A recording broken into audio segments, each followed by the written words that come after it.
Hello, viewer. Today is Wednesday, February 28th, 2024. I am Mr. Brune, and I trust you are all doing very well today. On this evening's live stream, we are discussing as I always say, it says here, goings on last week in the entertainment and on the social media. It was a week where things happened in Hollywood. And more bad things happened in real life. Are there some bad things going on? I don't know. I try to not watch the news because it's so fucking depressing. Oh dear. Anyway, let's get back on track. So, if you've not shut down for the evening, as I say, lots to get through, shall we get those guests out? You know it. Let's do this. First, watch out, War and Peace. He is the Star Wars novelist. It's the jester from Leicester. He's been away for a bit, folks, but he's back. Emperor Kiplin. Hello.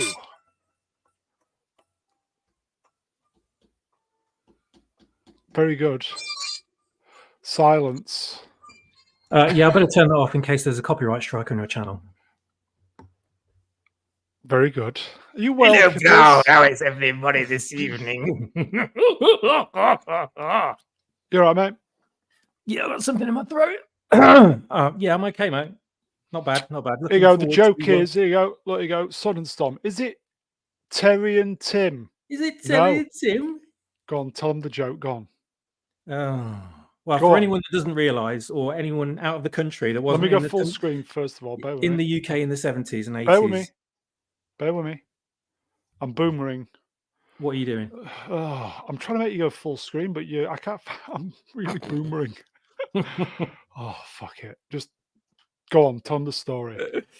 It's from a sitcom. The chap on the left is from a sitcom in the 70s and 80s called Terry Scott. And the show was called Terry and June, June. Not Dune. Running joke. Film. I thought I'd shove Timmy Shimmy in there. It's a bit of a visual gag. So just in case anyone didn't realise that's what's going on. Yeah, the Brits will like it, yes. Oh, yeah. If you're American.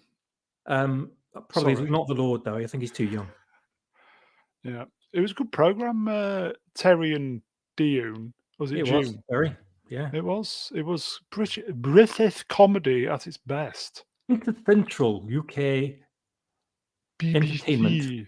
It was the BBC before the woke days. Oh, before all the nastiness, yes. Yeah, before the preaching. Anyway, it's great to have you on, mate. My Wi-Fi is spotty at best. So it's great to have you on. Shall we get the next peep out? Thank you very much. I think we really should, because we don't just want the two of us. Next, he is the #1 YouTube Supermod. It's Supermod, Melvin deeply. Greetings, everyone. How are you? You're, let me guess, amazing? I am amazing. I'm always good. You are amazing. I am the measure for good. Oh, Melvin, you're so amazing. I was going to say, are you good then? Well, I know you are. Should we just get the next body out? Great to have you on, mate. Who's next then? Do we have anybody else amazing? Well, they're all amazing in their own way. God, this is going well, folks. Next, wingman of the channel, all the way from New York. See what I did there? Pika. Hello from New York. How you doing? How you doing? Good, man. How's everybody else doing? Emperor, Swappers, Melvin? Hola. Yes, Excellent. good. Thank you, sir. Good, thank you. Good to be on with you guys as usual. Good. I have How a you doing, question. my friend? Go on. Why the name Peacat? Because that's a lot like cat pee. Or catnip. Well, it's a partial name. Like Pete Catterall. We'll But leave not- it at that. Is called Patrick Catnip. Yes, that You've works. been doxed, Catnip. That's how you That have to works. introduce him now. From now on, it's Patrick Catnip. That You're going to works. remember this. Patrick Catnip. Great to have you on, mate. Same. Always good to be with you all. Shall we get the next guest out? Do it. I should do a live stream where I just sing. Yes. And last, but by no means least, he is the wise elder of the channel. You know the rest. He's the great mega geek himself. God, In we're having a Baby musical episode already.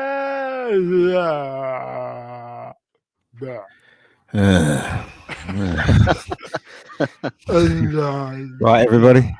All right. Yeah. Tell you what, look, That's pretty much There you go. my reaction every time I hear that my favourite show is doing a musical episode. there you go. Yeah. Yeah, we need to do Mr. Brown the musical. That'll be amazing. It's the shits that's happening. That's what it is. Amazing. It's crap. Chat, question, Mr. Brown the musical, yes? No? No. Oh. Munch, munch. Only if you hand out earmuffs for everybody or earplugs. Well, for me. Fantastic. Fantastic. Are you well, Ian? Yeah, I'm fine. I'm fine. Yeah. Sure? Yeah. Yeah. Hello, You're Melvin. positive about that? P-Cat, Swappers, Hello, sir. and Ian. Oh, that's Good me, isn't it? evening, you handsome man, you. I used to be, in my 20s. I've No, seen the you have photographs. that You can't lie to Wolverine. me. I was a bit disappointed you didn't have an afro, Ian. I know. Well, my dad always said that to me. He said, "You'll thank me later," when he used to cut my hair. So, so there you go.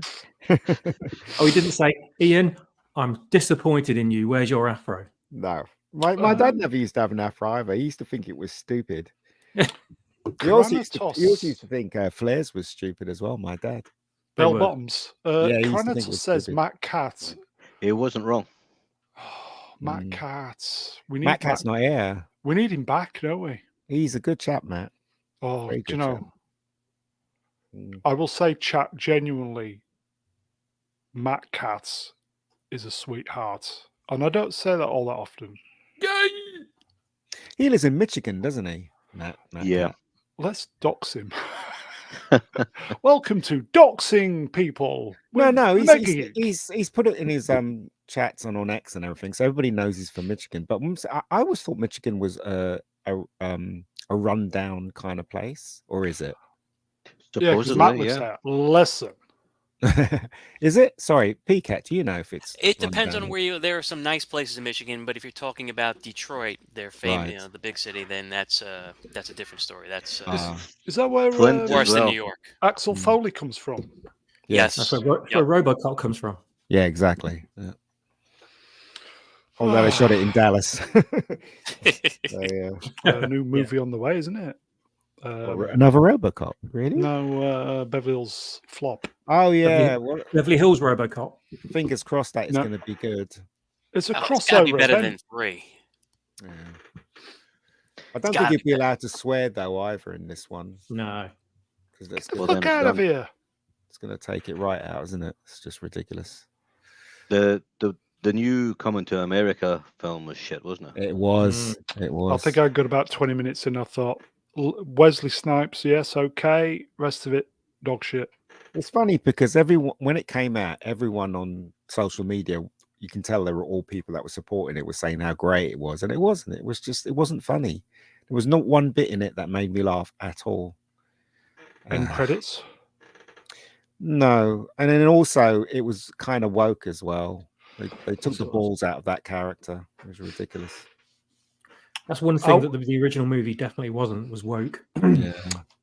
How many years do you think it'll be from now before we start enjoying woke stuff? Estimates? Never.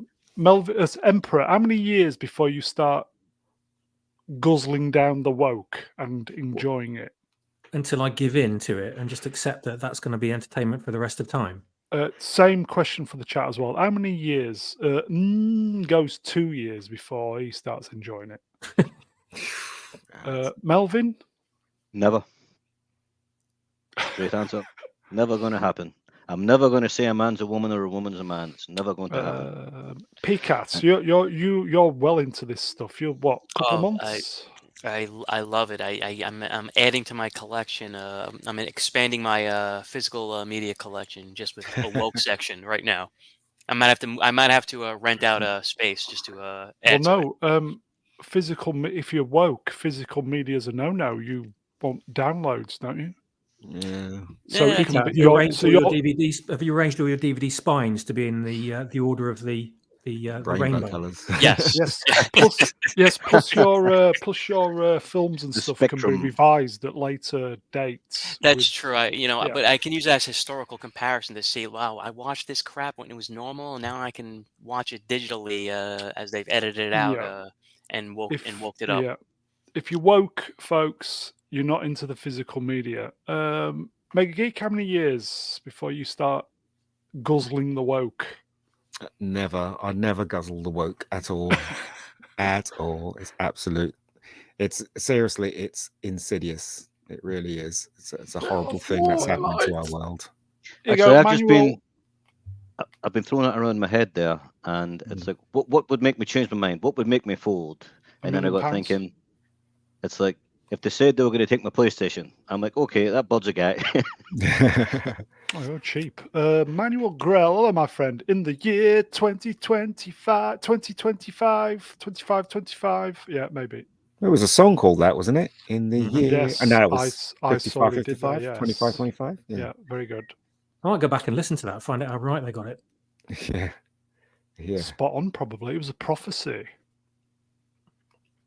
Yeah. Stream killer. For me, when I'll probably say 2078, I'll start guzzling the woke. That's a very specific number. Yeah. Yeah, because I'll be 110 if I was still alive. So I'm kind of thinking that I won't be. So I'm quite happy at that. 2078. Anyway, okay. Yeah. I'll still be around then. Yeah. Should we get some? Yes. Should we get some slides up? Get it up. Let's get it up, folks. I will say, chat, good evening. Nice to see you. Okay. Let's get... Nice. Nice to see you. To see you. Nice. Nice. It's Brown Forsyth. Another British. Sorry, folks. British gag. I do apologise. Okay. Let's get some slides up before... here we go. TBA 38, number 38. There is a small presentation, folks. Please like, share, subscribe. Please donate the channel. Okay. No spoilers, please, Ian. Is that okay? I wasn't gonna get any. I wasn't gonna give out any spoilers. Only that at the ending. Just let me boot him off, folks. Yeah, it's not a spoiler because the bit it was just going to tell you about. Everybody is already dead by then, so it's not spoiling anything. Yeah. Ian, do you remember that? Do you remember that movie from the 70s, The Wanderers? Yes, I do. Yes. Yeah. Oh, yes. That was a good movie. Yeah. He looks like, well, you know, Skarsgård plays that character on the poster, but yeah, that guy was he was Stir Crazy, wasn't he? That big bald head guy that was in the Yeah. He was in Stir Crazy. His name was Erland Van Lidth, Oh, okay. and he was only ever in 3 Easy movies, for you to say. Oh. which was The Wanderers, Stir Crazy, and The Running Man. Ah, of course, yes. The Running Man. And Oh, he was Dynamo in the Running Man. That's right. Yeah, he was an opera singer. Hello, MC. And- The Wanderers or the Warriors? The Wanderers came out after the Warriors because of the success of the Warriors. Don't fuck with the Wongs. Yeah. Ducky Boys, the Baldies. The Ducky Boys. Baseball Furies, man. They were brilliant, but they were useless at fighting. Mm-hmm. The Wanderers was a better movie of the two. You think so? Better than the Warriors, yeah. Okay. Well, that was Ian. Cheers for reviewing Dune. So shall we get on the next slide? What do you want me to review Dune? Okay, so do you want me to review Dune? Oh, he's doing. You go. So the Mega. You got a mention on Nerdrotic on the Nooner today, Ian. Did I? Specifically by Mr. Gary Beekler. What did he say? Totally agree. He said the Mega Geek review was spot on. Oh yeah. The Mega Geek. That's you, isn't it, Ian? That's me. It was enjoyable and clinical. The effects were top notch, but I didn't care about anyone. What a First of all, review Ian. that is. First of all, Ian. Yeah. How did you get to see it early? Keith is a really good friend of mine. He's part of BAFTA. He's a member of BAFTA, and he got a screening. And he phoned me up and he said, "I've got tickets for Dune 2. Do you want to come?" And I said, "Yeah, I'd come." And it was great because when BAFTA puts on a show, they always show it in its the way you're supposed to see it. So this was IMAX, huge screen. It was so huge. I was in the middle of the auditorium, which is one of the best seats. Bastard. It was so huge, you have to move your head slightly to the left, to the right, just to see the edge of the screen. So that's how big it was. Yeah, sorry, go ahead. Go ahead, Ian. No, I interrupted you. Okay. It's a big but. Go on. But what's interesting about it, right? If you ever see it on an IMAX, take a look when they have the crowd sequences, because they do it really badly. All you see is these blobs. It really doesn't look like a crowd at all because it was such a huge screen. You could see. So there's one scene in it where somebody's fighting in an auditorium, right? I'm not giving anything away. And if you look at the crowd carefully, because the screen was so big, all it was little white blobs. I know they were all white just moving around. It was like, because if you look at say, for instance, the prequel to Star Wars, what was that one called? Not Attack of the Clones, the other one. Phantom Menace. Phantom Menace. You know, that bit where they're having the pod race. George Lucas did it better because you can see people moving. It's different colors and stuff like that. You can see people moving, but in this one, it looked a bit weird, I found. Okay, well, that's weird. Yeah. But the movie is I can honestly tell you that it's worth going to see, but I think it's worth going to see in IMAX. If you can get a chance to see it in IMAX, go and see it in IMAX. But also, right, I'm not a big fan of the films because he seems to keep. Who's that again? Sorry. Denis Villeneuve. I'm not a fan of his movies because he does the same thing all the time. What he does, he shows us beautiful, fantastic, wonderful effects and great photography. But when it comes to people in the film, you don't really connect with them. And I don't say that lightly. You remember Arrival? I didn't care about anyone in Arrival. Same. You remember 2020, whatever it was, 2020, 20 past 8, whatever the film was called? Yeah, 20 past 8, yeah. Didn't care. Didn't care about Harrison Ford. Nobody cares. That's what I'm saying. So you got some directors that are kind of, they want to create art, but they forget about the audience and they forget about, what moves, what connects you to the art. Oh God, was it Gary or Chris Gore said that tonight? Did he? The great at directing is Denis Villeneuve is great at directing on a technical level because he knows what he wants to see on screen. So his direction and what you're seeing is top notch. But when it comes to the story or the kind of the acting, the connecting with characters, he needs to learn. Well, if he was being close to the novel, right, and I have never read the novel because I know nothing about Dune apart from what I see in the original movie and this one, right? If he's connected to the novel and this is the way they are in the novel, then yeah, he did the right thing. But as I said, if you watch all his films or the films that he's known for, they have that same trait, don't they? Where it's kind of clinical and cold, and you don't really get to know any of the characters properly. School of Nolan? No, I guess. Is it a modern day thing? Any of the panel modern day directors can't really do the human side of it. What do you think, boys? Well, some can. I like who's the guy who directed Baby Driver? I think he's a good director.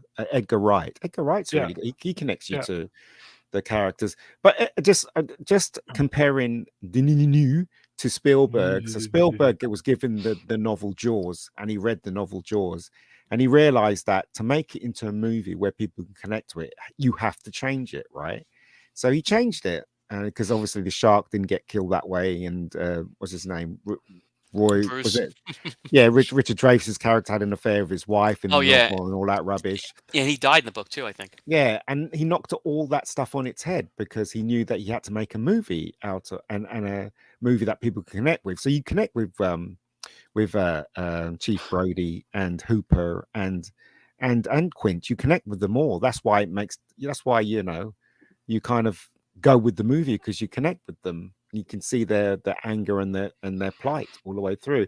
But as I said, with this, I don't know what it's like in a novel. Maybe he was very faithful to novel, and this is how the characters were. Stuff was changed, apparently. Here you go, folks. Channel favourite, been a while.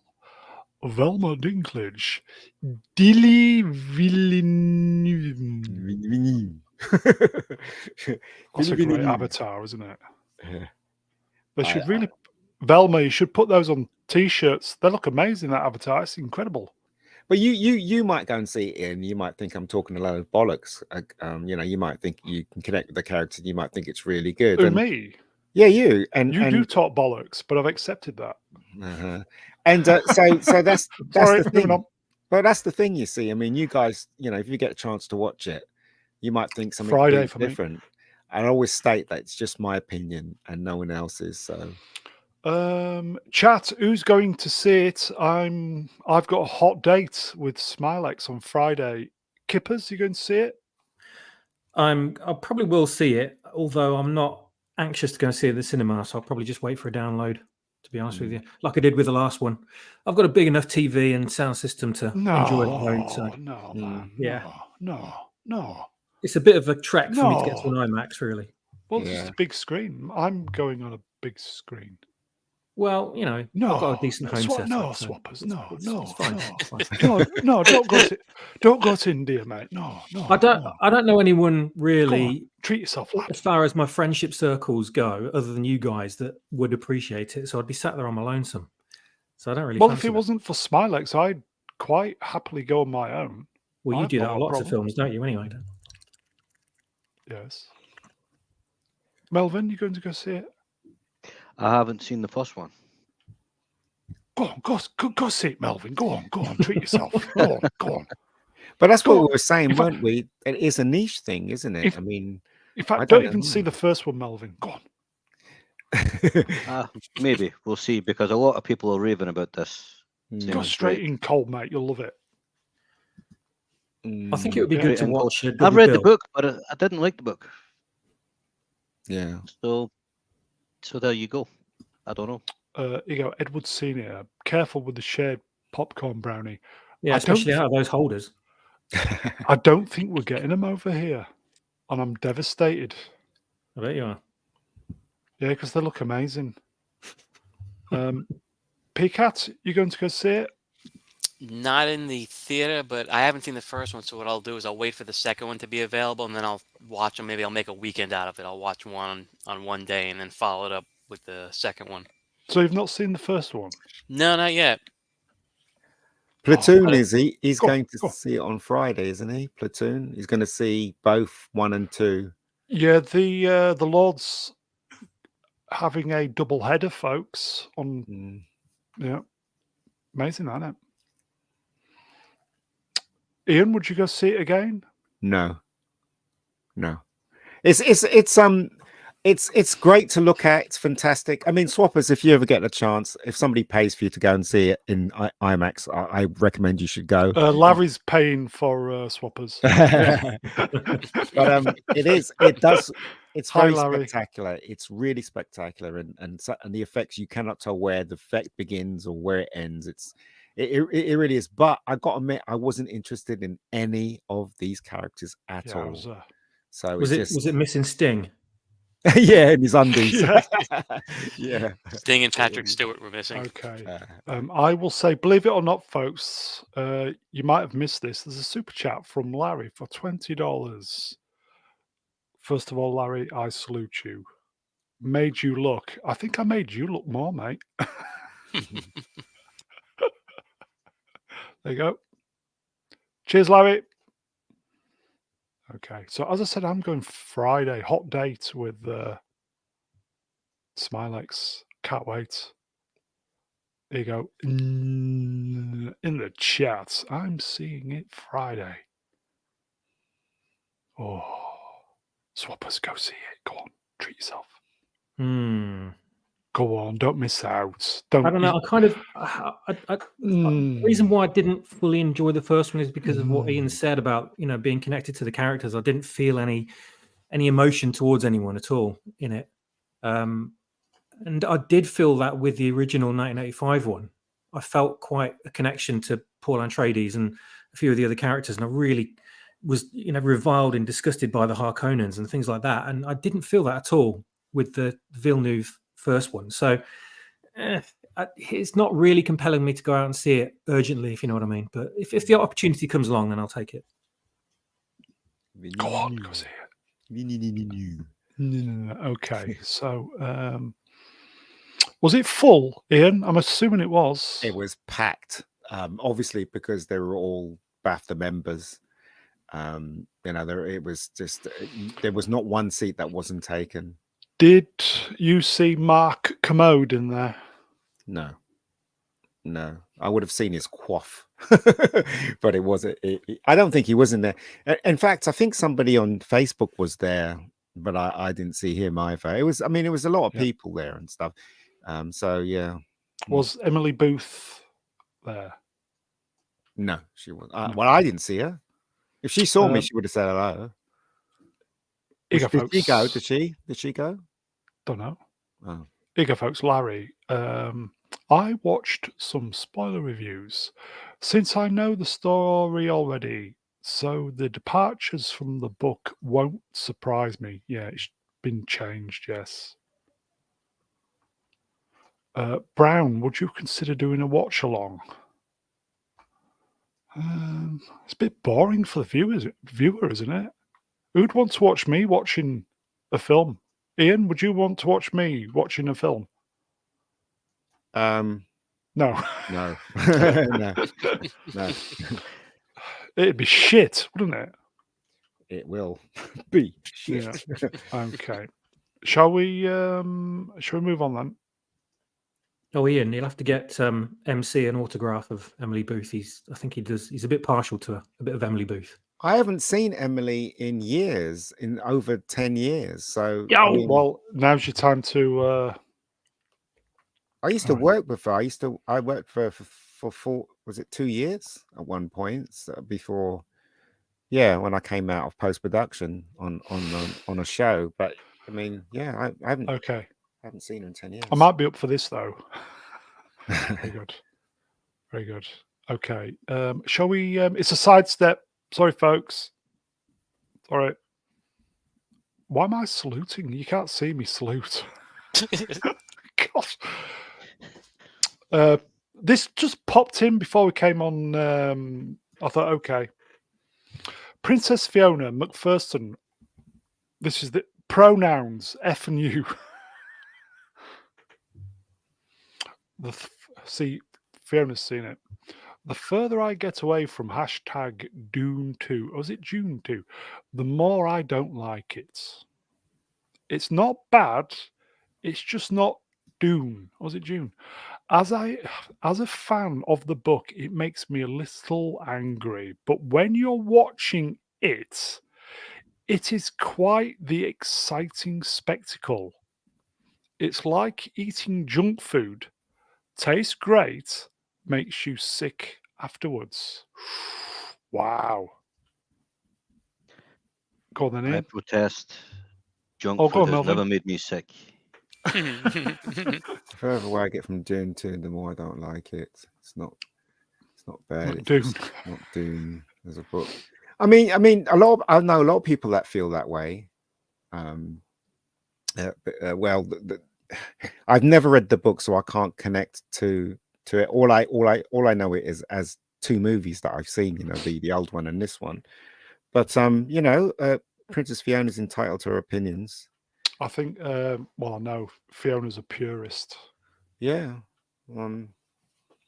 As I said, there are a lot of people that that feel that way. I know someone that I was sitting next to, and I didn't know who he was. He said to me that he didn't like it. He said the effects were good. He didn't like it because it wasn't like that they changed a couple of things that they shouldn't have changed. And I don't even know what he's talking about. As I said, I've never read the novel, so. Right. Again, many channels are saying this. The Channy mess is just awful. She's just. I think Gary said. Was it Gary tonight? Said Zendaya doesn't get Zendaya. She's not an actress. She's a model. That's it. I kind of disagree. Yeah. I think she's a very good actress, tell you the truth. I mean, all you got to do is look at Spider-Man No Way Home and see the ending sequence when she's saying goodbye to Peter. That's well performed. I don't think she's a bad actress. Yeah, I don't think she's bad at all. I reckon if the director didn't get a performance out of her, that's on him, isn't it? Yeah. But as far as I was concerned, she was okay in this movie. She wasn't great. She didn't blow me out the water, but she was. She wouldn't because it's on Arrakis and it's just sand. Yeah. See what I did there? I just thought of something disgusting, but I'm not going to say it. But I tell you one thing though, I don't understand. I don't think she's pretty at all. When you see her on the red carpet and stuff with a dress and all that, Fiona. She looks great. But then when you see her on screen, I don't know. I think she looks very plain. She's got like a very plain face. Anyway, that's just me. Boyish I can't speak. Boyish good looks. Yes. It's what you call a handsome woman. You know what I mean? It's she's not ugly, that's for sure. Okay. Should we move on? I think I don't even know if it's moving. I don't know, folks. It's a sidestep. Dune, was it June? Part 2 is tracking to earn 170 million. That's 170 on its worldwide box office opening weekend. The movie had a budget of 190. That's 190 million budgets. Do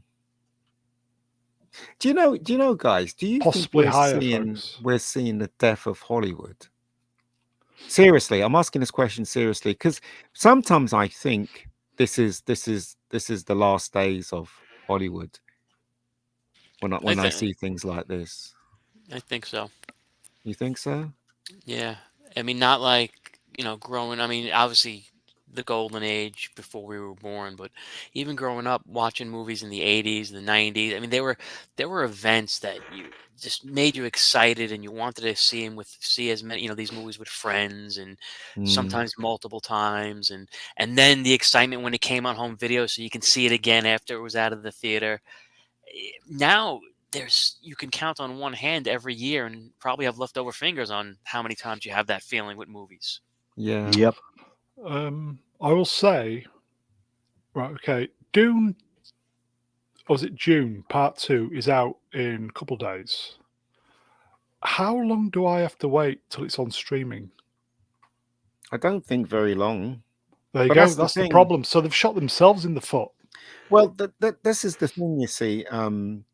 Yes, they've changed the playing field. So that's why I asked the question. Do you think we are actually witnessing the downfall of Hollywood? And then when Hollywood literally falls and they're not able to make any films, what is left? Is the cinema's going to suffer? Because I love going to the cinema. Same here. I went to see One Love a couple of days ago as well with my mum because she wanted to see it and kind of enjoyed it. It was a bit of a mess, but it was enjoyable film. And also when the music was on, you know, and you know, with the big volume and stuff like that, you kind of really feel nice. So that's the kind of thing that movies give you rather than you sitting at home. So I'm gonna be really sad if cinemas, you know, stop screening films. Here you go, folks. Actually, the Mega Geek, there's an imposter. How long before AI replaces every aspect of Hollywood production? Swappers, can you answer that question? That's me. I don't know. I'd give it. I mean, a decade's a bit optimistic on behalf of Hollywood. Maybe 5 years, because it's progressing incredibly fast. Yeah, and we're already seeing, like we've already mentioned, 30-second plus clips now of video that are completely AI generated, and you never know without being told that beforehand. And it's just gonna. I mean, it's come on leaps and bounds in the space of just 1 year. So another year, it's going to be, well, God knows what it's going to be able to do. So I reckon by 10 years, you could get entire movies that are completely indistinguishable from actually man-made. Well, without a doubt. I think that the movie industry is going to die because you're going to be able to sit at home and dictate a movie into your computer, and then it's going to play it back to you. And you're never going to have to go out and see a movie again. You're just going to say, right, do this, do that. So, and if it's good, then you can then share that with other people as well, and they can appreciate, you know, someone else's creation with the assistance of AI. Just stream it on YouTube. But that's Pay what it's going to be. You're going to say, I want Sylvester Stallone, I want Arnold Schwarzenegger, I want a spy movie, and I want this to happen, and I want that to happen, and it'll just run it through and play it for you. If they sell their image rights, PCAT, how long? Probably within 5 years. I think it's yeah. I mean, there'll still be the occasional grand spectacle movie that'll come out, the high budget. Tom Cruise. I think they're also going to have to, by necessity, if they want to survive, they're going to have to come out with more lower budget movies, because, as you know, you see these big budget movies that Disney puts out and some of the other movies that they're just not making back their money. So how are you going to survive? They're going to have to scale everything down if they want to keep it going beyond 5 years. Otherwise, everything's going to be streaming, and it's going to be pure CGI, and it's going to be I don't want to say third rate, but it's just not going to be. It's not going to be, you know, quality. And then you bring in the AI aspect of it as far as generating past actors. I know Shatner has already given his family the go ahead. He said that he gives them permission when he's gone to license his likeness, but as long as they get paid a fair sum, he said. Oh, that's fair enough. Here you go, Manuel Grell. Movies made by Gemini. It makes me feel sad though, because you know a lot of people grow up and they want to be actors, you know, and that's their dream. So what does that say about them? They have to give up their dream because AI. Because like if we take it to the natural conclusion, as Swapper said, to just be sitting in your home saying, "I want a movie." And I want this to happen. So what does that say about the actors who wants to act and perform? The only thing that's left is theater. Is that what we're saying? There'll be no films. I mean, that could be a consequence. Theater could get huge. Yeah, true. I would say we've got the D-Day 80th anniversary coming up in a few months. Can you imagine if Saving Private Ryan or The Longest Day movies were made by Gemini, what they'd be like? Thinking man's joke there, folks. But it does make me feel sad though that that Hollywood is dying, and the way I used to enjoy entertainment like this is going to disappear forever. I think maybe there'll be some kind of backlash, and people will demand to see more organically created analog movies made by independent studios and small teams and things like that. Like if I was charged with making a new Star Wars film, I'd abandon 90% of modern day movie production techniques and CGI. Go back to models. Go back to exactly the techniques that Lucas used in the 70s. As hard as it might be, you come out with a better product. And people would appreciate it a lot more because they'd know what we've gone into it, and all the behind the scenes footage and video that you'd be able to make along the way would be amazing on DVD to watch all that. Now it's just like watching someone click a button on a computer, you know. Here you go, folks. I'm going to do my best.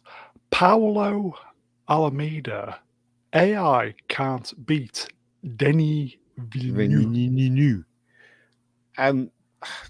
It is very sad that if it goes that way. The thing about making movies is it's a very human thing to do. You know what I mean? If you just sit on a computer and say you want Arnie, you want this, you want that, whatever, then it's just making something for you. But how do you discover new stories, new ways of telling stuff and stuff like that, unless you open yourself to other people's ideas? Okay. You know what I mean? Question then. I've just thought of this. Right. Okay. We are old bastards, and speak for yourself. Well, yeah, I'm assuming that most of the chat are of similar age, maybe a little bit younger than us. We want the old analog stuff, whereas the new generation, they just don't give a shit. It's just content, consume next, which is what AI is just perfect for, isn't it? They don't give a shit what they're looking at. It's just look at it, consume next. Is that the problem? I think that's the problem at the moment, but I don't see that being the problem forever. AI will eventually be able to make good movies. It's just a question of how long, isn't it? I mean, it's coming. I mean, 10 years, 20 years, it's going to be making Bridge on the River Kwai. That's going to be a thing because it will get better. It's got to get better. And the crap you see now, the AI written stuff and the AI generated images and things like that, they're basic at best. But it's not always going to be the case. It will improve. So maybe in 10 years' time, you're going to be seeing real blockbusters made by AI. But as for, like, say, 5 years, does anybody think Disney's still going to be around in 5 years, the way it's going? Yes. Yeah, they'll be around. I mean, they have their theme park, and their theme park alone will keep them afloat. Yeah, they'll be around. Maybe that's all that they'll be. There you go. Nameless, no name. I'm analog, but bring on the holograms. There's a good comment by Drew Gordon. He's probably scrolled up now, but he said, "That's bollocks. What about Godzilla -1? The problem isn't CGI; it's a lack of vision." Which makes me think that there was CGI in that movie, but Godzilla himself, that was actually a guy in a suit, believe it or not, in that movie, enhanced by CG. But it was a guy in a suit, and it was phenomenal what they did. Yeah. Quite a big guy, though. Yeah. Wait, was he Japanese? Moving on. Well, no, it's Godzilla sized. Yes, but 100 feet tall. Never mind. Okay, killed it. Well done. Should we move on? We'll go home now. Rebecca Ferguson. Dunes, or is it Junes? Rebecca, this dropped today. Rebecca Ferguson reveals she refused to work with former co-star after being screamed at on set. And then it just goes, "This is a reminder to always stand up for yourself. Listen to the full interview at blah, blah, blah, blah, blah, blah, blah." Who screamed at her? We don't know. What, you mean you didn't do your research and listen to that podcast, Ian? No, because I've got better things to do. Yeah. I like Rebecca Ferguson. Yeah, I do as well. Very good actress. She's very pretty, and but the thing is, though, this whole thing about women being trodden upon when it comes to making movies and also in life, it's getting a bit stale now. You never could have been a really good reason for that guy shouting out. We don't know, right? But we're only going to get her side of the story, which will enhance women are being treaded upon. Do you know what I mean? I'm just tired of all this nonsense. She said, just I'm not going to act in front of that person anymore. Just even if it's tennis balls, I'll act to that. Yeah, but even if look, the most professional ones like what you call it, Peter Bacaldi, I always pronounce that name wrong. They have trouble on set, but they never mention it in public. You know why? Because he's a professional, right? Yes. It always seems now that even if you listen to the radio or television, it seems like women have been trodden upon for countless years. And to tell you the truth, that is not true. Yes, some of them have been, but not to the extent that they actually making out in the social media. It's bollocks, right? I've shouted at people on set. And for good reason. I'm not a madman. I wouldn't shout at someone for no reason. I shouted at a girl once on set, right? And she was okay about it because she knew she was doing something that she shouldn't be doing, right? So that's what I'm saying. But big stars now, they use it to their advantage, don't they? To try and either get publicity or tell everybody how bad men are.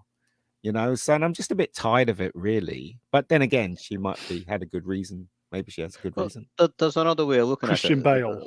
Like she's, or like you said, if she said she's not willing to act with him anymore, she'll act with a tennis ball instead. Yeah.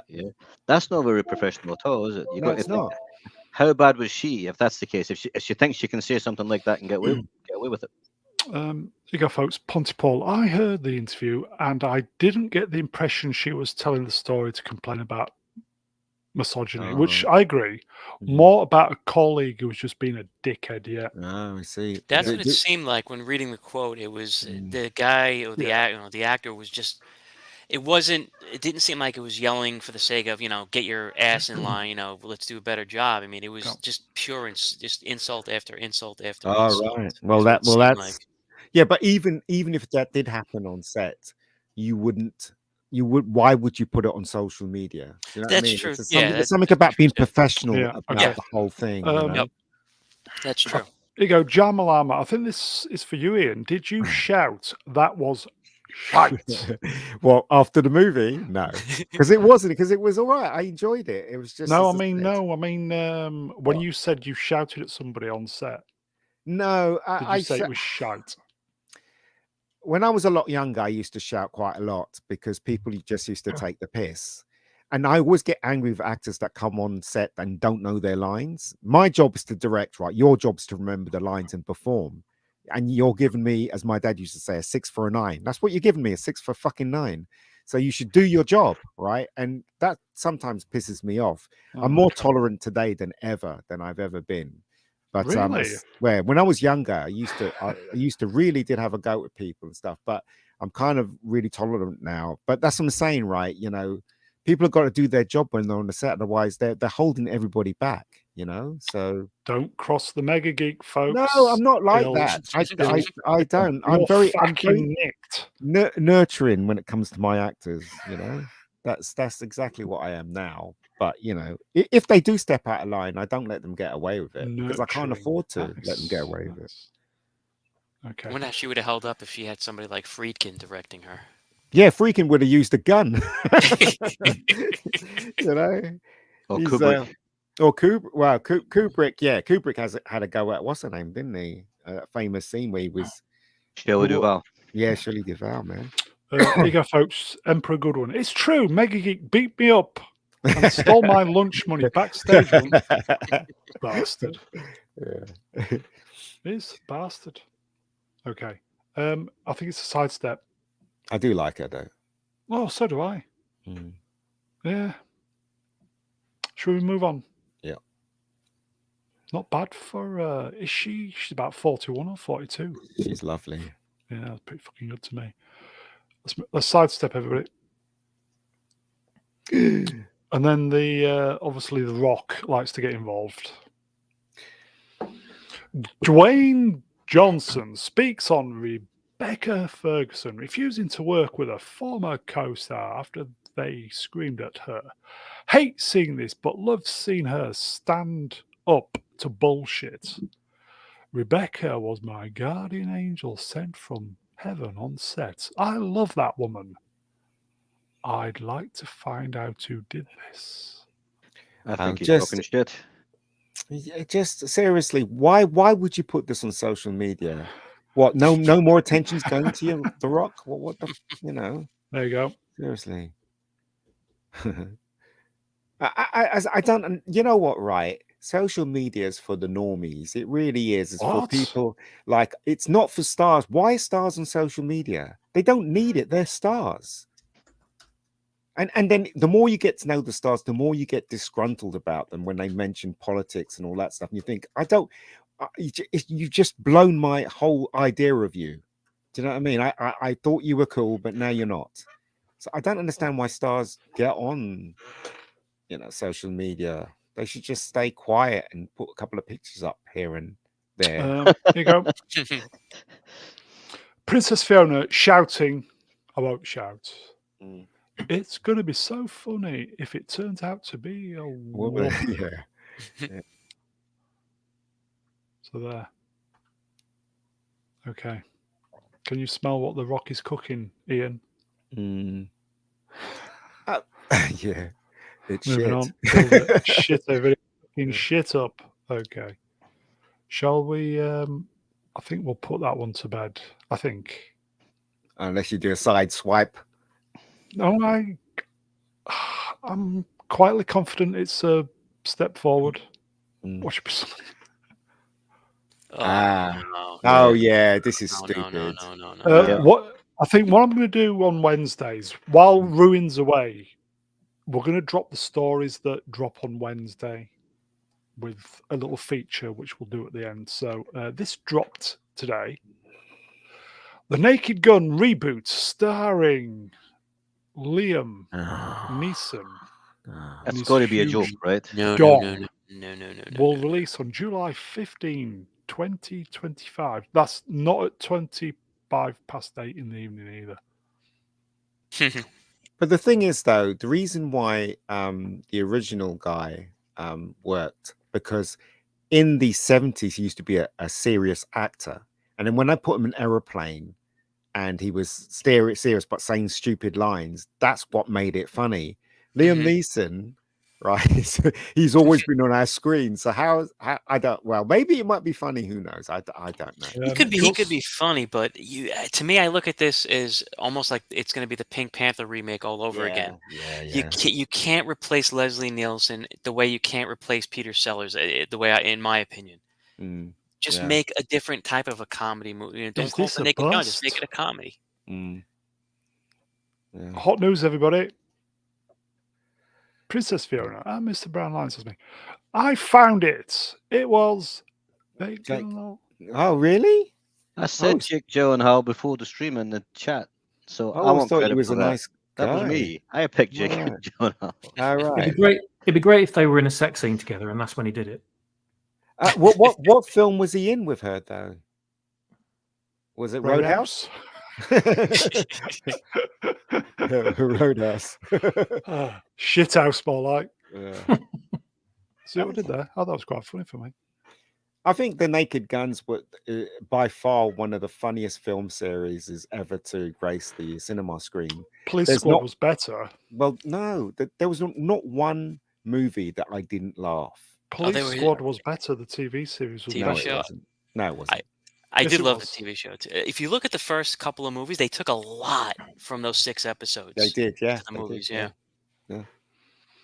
Produced by Seth MacFarlane. Yeah, he's an idiot. We'll see. It might be funny. You never know. It might be funny. But Liam Neeson, I don't think is the right choice for. No, he's one of Seth MacFarlane's best mates, though, isn't he? So that's why. Police Squad in colour. Just make a comedy. Use him in comedy, but just don't make it Police Squad. Don't make him his character Drebin. That's what he's gonna be held up against that standard, and you can't win. I don't think that. If I may, Emperor, you've spelt colour wrong.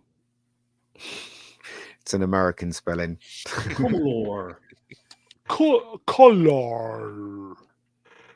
I used to love the gag on the TV show where at the end of the opening credits, every special guest star would be dead before the credits finish. Yeah. Maybe we should start doing that on the channel. That'd be great. And this week's special guest star is Ian David Diaz as the Mega Geek. Then they'll have a safe drop on you, and that'll be the end. But seriously, though, these movies, especially the last one, made me. I almost cried with laughter. The last one. These films are very funny. Maybe it's just my sense of humor, but it just did you wet yourself? Incredibly funny. Now, I almost cried with laughter at one point. There's a scene in the the last one where they're trying to get into the Oscars. I don't know if you saw that one.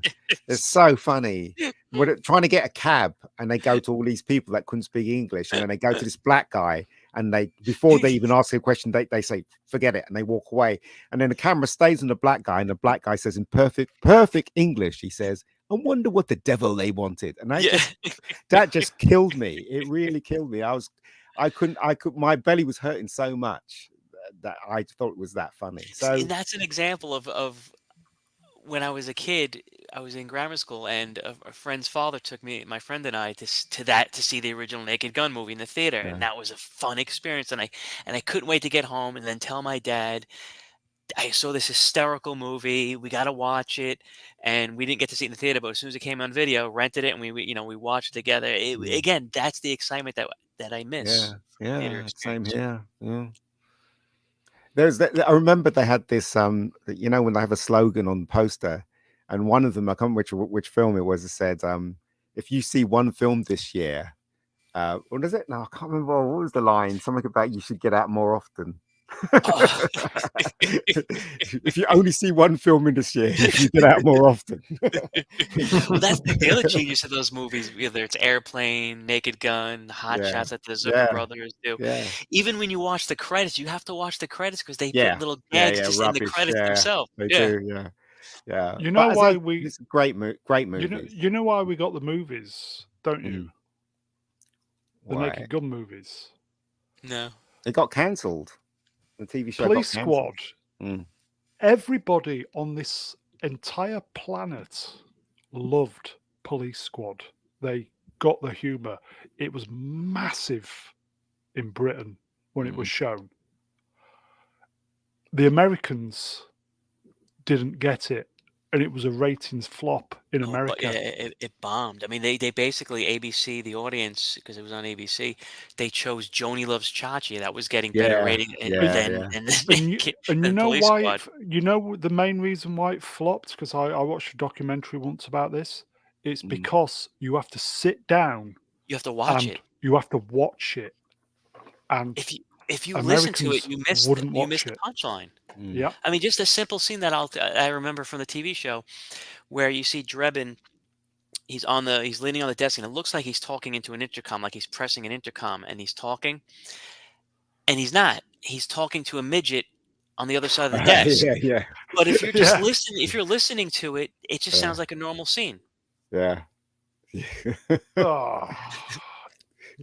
Police Squad was incredible. Sledgehammer was another great show. Yeah, that was good too. Yeah. There's one line in it that made me laugh so much. Is when who is it? Northberg? No, not Northberg. His partner. Norberg. No, this partner. I can't remember his name. Frank. No. Norberg was the partner. Yeah. Ed. No, not Norberg. Ed. Ed. He walks Ed up to something. Ed, and he says, hi, Ed. I heard that your wife is pregnant. Congratulations. And he went, yes, I find out the guy. And then the sentence stopped there. George Kennedy. Those runaway jokes, they're just absolutely hilarious. I mean, it was the Americans' version of the Carry On movies. No, please. No, it wasn't. I thought so. No, it wasn't. I thought so. We had Police Academy was the Canadians' version of Carry On. I know. We had the beach thing humor, didn't we? And they had this. So I honestly think that the Police Squad was just as funny as some of the British stuff as well. So yeah. If you want to get a good book, it's a good read. They did a book on the making of Airplane, and written by the Zucker brothers and Jim Abrams, and what was it called? I think it's Surely You Can't Be Serious: The True Story of Airplane, and it goes into their whole life and all the battles they had with the studio to get their vision done, and it's really good. It'll crack you up too. It's not a traditional read. But it's very funny. Didn't the Zucker brothers do Kentucky Fried Movie? Yes, they go deep into that. Yeah, they go into that, and that's what helped get them noticed. But I think it was Hell's a Poppin' was the movie that they imitated for Airplane. I don't know if I think that film was made in the 40s, whatever, and had the same kind of humor as Airplane. Yeah. So they also 0 Hour. There's Yes, a movie yeah, called Zero Zero Hour. Hour, Yeah, which is they have all the they bought the Mm. movie because it was public domain, so they had the Yeah. rights to it, and they Yeah. could just use word for word basically. Yeah. Oh, Ian, I didn't mean Carry On Films. What I meant was the Pink Panther movies. That's what I meant. You can equate it because the Pink maybe. Panther Okay. movies Maybe. were Okay. British, but they're British films, Nicely, weren't they? nicely backtracked, Ian. Well No, done. I said the wrong thing because I'm old. But Welcome to my world, Ian, on 1 Yeah. hour. Shall we move on? It's amazing, everybody. Naked Gun, Police Squad, fantastic. But Liam Neeson though. Maybe we'll see. We'll see. No chance. No chance. It's going to be perhaps. unwatchable. Well, it'll be watchable. So, I don't know. We'll see. Oh, Let's well, move on. With your eyes closed. Watchable with your eyes closed. What's this? Ugh. First look at Bill Skarsgård in the Crow remake. That's the Crow. Ooh. What? Why is he naked? Pass. Okay. Because they told him he was remaking Silence of the Lambs instead. Was he like the Buffalo Bill and the Joker rolled into one? Yeah. Starvation diet there, folks. He's a good actor, but it looks. I don't know. Anyway, we'll see. The chat are not liking this. Oh. But sorry, folks. All right, go on in.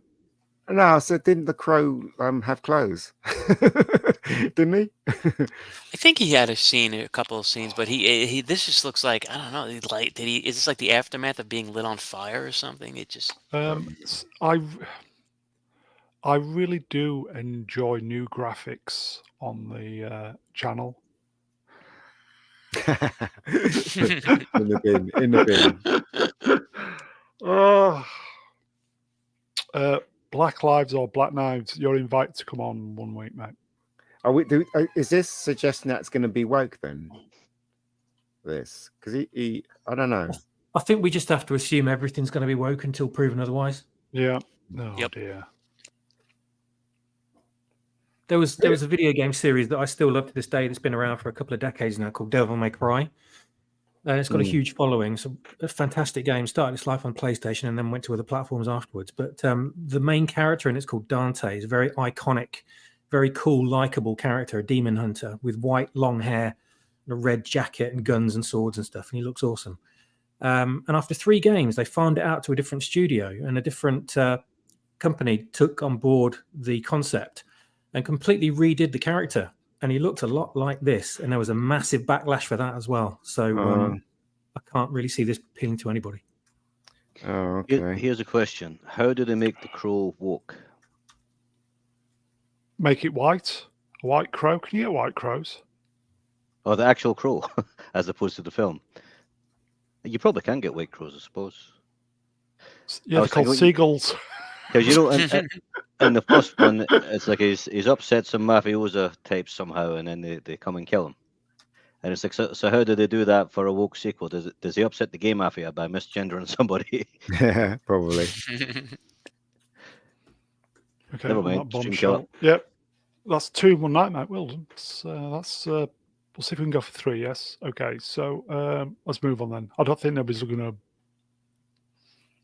We'll see. Why are they remaking it though? Why can't they just make something new?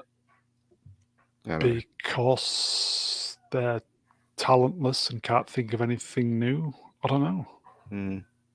It's just a trend in Hollywood, isn't it? If it's not a prequel, a sequel, it's a reboot or a remake. Yeah, okay. This dropped today as well. Hayden Christensen believes some of the prequel trilogy criticism comes failure of, what's that say? Prequel trilogy criticism comes failure of their own from suspension of disbelief. Sorry, What? I don't get that statement. What does he mean? Who's good at reading? Right, so what he means is that when you're watching a fantasy movie, you've got to suspend your disbelief. So when you see like a flying car, you've got to your suspension of disbelief lets you think that the flying car is real. So he's saying it's the audience's fault because they didn't suspend the disbelief properly. Okay, the person who probably tweeted this didn't quite get that. The opening crawl starts with a long time ago in a galaxy far, far away. These people don't need to sound and behave in the way we might expect. I never expected that. It's just his movie, the Phantom Menace, the Clone. They're boring. Yeah, I mean, it's not nothing to do with suspending disbelief. You watch the pod race. I didn't not hate the pod race because I can't believe that these vehicles do this. I hated it because it was too long and boring. It just killed the momentum. It's strange how the original trilogy never suffered from any kind of criticism like this at all. Until now. But we all easily suspended our disbelief with those films. Yeah, exactly. So in other words, he's saying that it's our fault that this is the reason why it's remembered that way. And what a twat. Douche. Yeah, seriously. Just why would you blame the fans, right? You've got to accept criticism, haven't you? You know, Atom Great off what happens. Aiden, scripts are trash. So keep in mind, this is the prequels he's talking about, not the sequels. Yeah, the prequels, yeah. Quality. Pod racing. I think you've got to put things in different categories. You can't judge everything the same, right? And this is the one I keep on bringing up is the Deer Hunter, right? It's like you watch like a B movie, you're not getting the Deer Hunter, and you can't judge it by the same standards. But the Star Wars prequels, the standard we judged them by was the original trilogy. Yeah. That's the standard for Star Wars, right? And the prequels didn't quite make it. A lot better than the sequels, and I don't hate the prequels, but they've definitely got a lot wrong with them, haven't they? Princess Fiona, Aiden isn't good. That's enough, isn't it? Actor to shit talk like that. Yeah, he had some really bad scenes. Common people. Hello, my friend. The original trilogy must have been a documentary then, yeah? Silence. That's dead. Silence. Common people, you killed that. Well done, man. You know something? He's got to be the bravest guy in the world to read the lines they gave him. I mean, that when he was complaining about the sand in his bum crack or something. Yeah. That was amazing. I hate you! Thing is, though, he's alluding to the... Yeah, he's alluding to the, the suspension of disbelief from the audience. Because which isn't really an issue with the original trilogy and the prequels. It is with the sequels and anything Disney's made because they're dragging current day bullshit into the narrative of those films. So you can apply it to those, but not Lucas's Star Wars at all. Well, indeed. I said about it better. That's what I say. Okay. Shall we? This is a possible step forward, one step sideways. I can't remember. You'll like this though.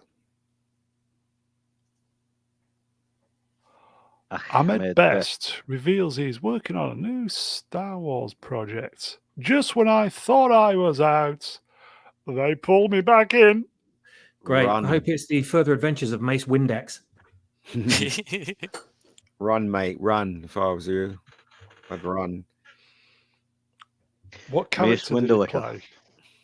Swappers. It's got to be this guy, isn't it? Whatever his name is. I can't remember now. We took the piss out of him in the Ahsoka stream. Who can do the voice? Whose voice? Mitha. No, I can't. No one can. Anybody in the chat do the... I've even forgot his name. What's his name? That stupid big-eared twat. Jar Jar Binks. Yeah, anybody can do the Jar Jar voice in the chat. We can't hear you do it, but... Just type yes if you can. Yeah. Yes, if you can do it. I'll start. No. Is he playing a young Waste Windu? Is he? No, it's just another bald, dark-skinned Jedi. They gave him the character. They gave him the character in Mandalorian season 3 to kind of make up for his derision of after all those years of being treated badly, being associated with Jar Jar Binks. So they gave him a badass Jedi role. Misa, okay. nonna give a shitsy. That was good. Misa. I can't do don't care. Misa, dickhead. You got my number. What do we reckon then? What do you think he's going to be in? What have we got? The Acolyte, and what else is allegedly coming up? That's it. The Acolyte. I can't wait for the Acolyte. Is there going to be an Ahsoka season 2? Is that a thing yet? It was greenlit, apparently. Oh, yeah. I'm There's sure that it was. Ahsoka movie. Unless if it was a fever dream. It might be a Silence. completely new character. Who knows? Misa bugged. If he's doing mocap, if that picture on the Misa left is recent, bug. he's doing mocap, then it's probably going to be a completely CGI character. So it'd be new, whatever it is. Well, that that photograph there, if that's current, then that would suggest it's something they're making right now. So it must be something we've heard of at least. If that's Misa, what move the photograph's fuck from. on. At least he's getting some work. I mean, he got some shit, so he can make some money. That's fair enough. We don't have to watch it. Yeah. Maybe I could do the voiceover. Misa Balax. Misa, move on. Misa getting bogged in a poodle. The Acolytes lead. This is going to be this is going to be Madam Web in Star Wars clothing, isn't it? Steinberg, a mandler. That's one. Okay. Steinberg says Disney Plus series will honor the ethos of Star Wars and ideas around the Force, and also challenge them. Challenge what? Yeah, what is this challenge? Explain. All the stormtroopers were white. Yeah, the Bobby Black Troopers. They have got black troopers. That's the Gemini version, isn't it? Think about Go it. on, Brown. Do an impression of a black trooper. Yeah, Mom. Move along, man. Next. Come on. Yeah, Mom. Those aren't the droids we're looking for, Mom. Yeah, right. And they're all weak, Mom. June, everybody. Or was it Dune? June, first week of June. God, June is. Oh, it's going to be such a good week for good move. Good. We month have for to TV. get Ruin back for this. June, everybody. Because this is gonna be more entertaining than anything I think we've done before. Without a doubt, it's going to be funnier than the Naked Gun. Yes, I will say homework. Chats, you've got some homework. I don't dish out the homework all that often, but if you follow Ruin on Twitter, in fact, could somebody post the link to Ruin's Twitter account? We all need to follow Ruin, and you need to say to him, we need you back on for the Acolyte. I can't even say it, I'm that emotional. Get Ruin, yes, here you go. Hashtag get Ruin out of the Iraqi prison. Yes. We need Ruin back on for the Acolyte, don't we, Swappers? It would not be the same. No, you have to have Ruin. Here you go. There's his Twit Twats account. If you're on the Twit Twats, what's it called now? X. Just call something. Follow Ruin and say, we need you back for the Acolyte. I can't even say it. I'm so emotional. Stored in the storm. Brune is anxious to get demonetized. Well, we'll deal with that when we come to it, yes? When are you going to re-upload that other video? When I can be bothered to edit. Yeah, you've got to do it because we've got part two coming. Yeah, we've got part. Yeah, Swappers. Yeah, Swappers. Could you sort the part 2 out? Please? I shall. Okay. So, anybody looking forward to this other than me? Anybody care? Nobody cares. I don't care, but I'm going to watch it because I think it'll be funny for all the wrong reasons. Yeah. Help us. You need to say this to Ruin. Help us, Ruin Johnson. You are our only hope. Bob Hope, more like. Okay. Shall we move on?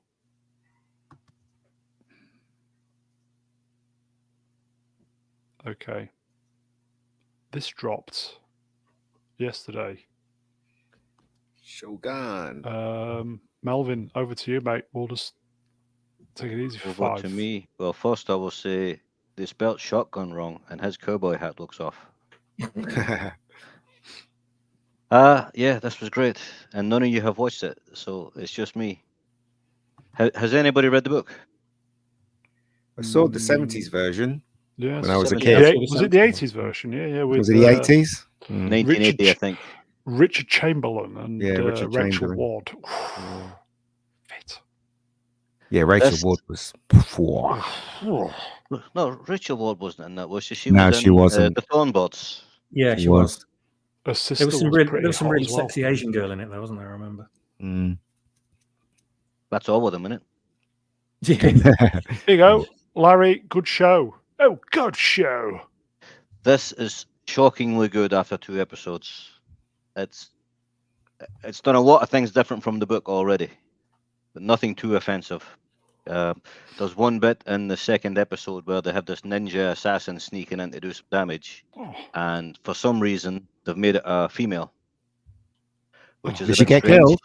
and a bit unlikely. I don't want to give any spoilers, but she's not going to be in the final episode. I know that. There wouldn't but have been any female ninjas, so that's revisionist straight away. It's strange. It was a strange choice. It wasn't a ninja, but in the original it was a ninja, you know. But yeah, it was weird that they would change it at all. But it's really good. It's really good. Now, if you don't like subtitles, then you're kind of fucked, because it's almost all subtitles, almost all of it, and there's an awful lot of dialogue. So you're going to be doing a lot of reading, but it's definitely worth it. It's definitely worth it, because it pulls you right in. You get right into it straight away. Within the last, 6 months, most of the programs I watch now seem to have subtitles, because Hollywood can't produce anything worth watching. So I seem to be watching programs that are either made abroad with subtitles. So it's not a problem anymore. I don't mind watching programs with subtitles. It's not a problem for me. No.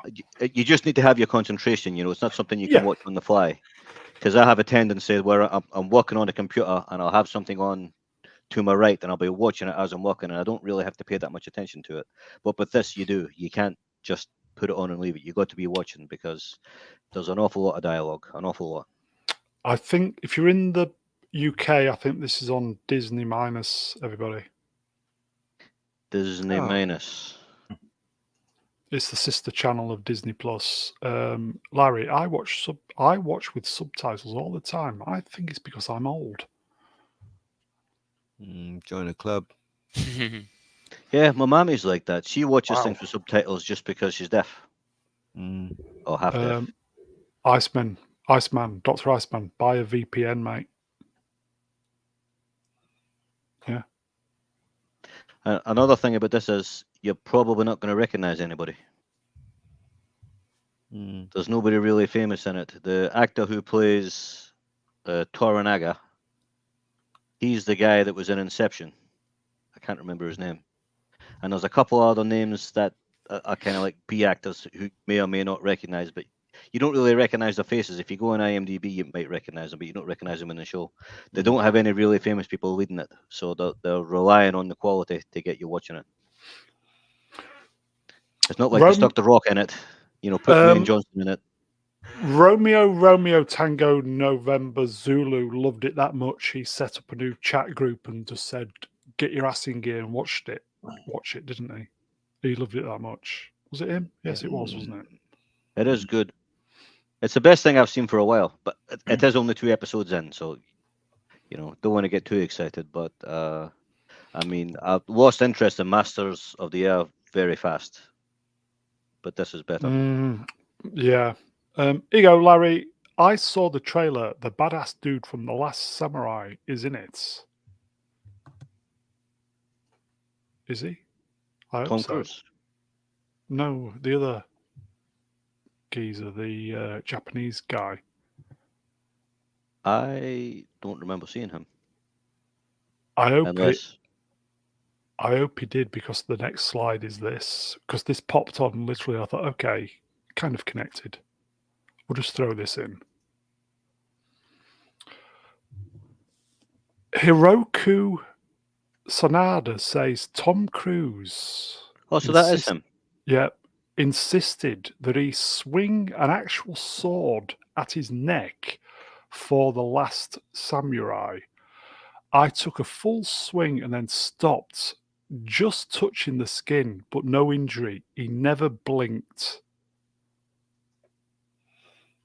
That's because Tom Cruise is the chosen one. Last Samurai is a fucking great movie. I didn't like it. It was all right. What?